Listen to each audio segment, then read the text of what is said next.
সম্মানিত দর্শক, আমাদের আদমপুরের দবিল বর্তমান অবস্থা দেখেন, পানিতে থই থই করতেছে। কিন্তু দেখেন পুষ্কুনিগুলো ছিল, এগুলাই পুকুর আর কি, এগুলো কিন্তু সব তলিয়ে গেছে। এই যে অলরেডি যার যার মাছ ছিল সব কিন্তু ওই বিলে অবস্থান করতেছে। আর বিল দেখেন, বিলের যে পানি আসলে থই থই করতেছে, দেখতে অসাধারণ লাগতেছে আমার কাছে। কারণ এমন পানি, থই থই পানি বহু বছর পরে কিন্তু আমরা দেখতে পাচ্ছি।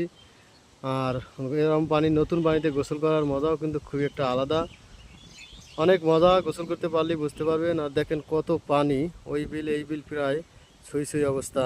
অনেক সুন্দর লাগতেছে কিন্তু বর্তমানে আমাদের বিলের অবস্থা খুব পানি। এদিক থেকে কিন্তু যে আকরামের যেই ফার্ম ছিল সেগুলো কিন্তু দেখেন এই যে ডুবে গিয়েছে। ওর যে মুরগি ছিল, হাঁস ছিল, সব কিন্তু দেখেন পানিতে অলরেডি এই যে ওগুলো হয়তো অন্য দোকানে অবস্থান করেছে এখানে, আর ওগুলাই ডুবে গেছে। এই যে ওর ভিতরে অনেক পানি, আর পানির দেখেন অবস্থা বর্তমান থই থই করতেছে পানিতে। অসাধারণ দর্শক, ধন্যবাদ আপনাদের এই ভিডিওটা শেষ পর্যন্ত দেখার জন্য।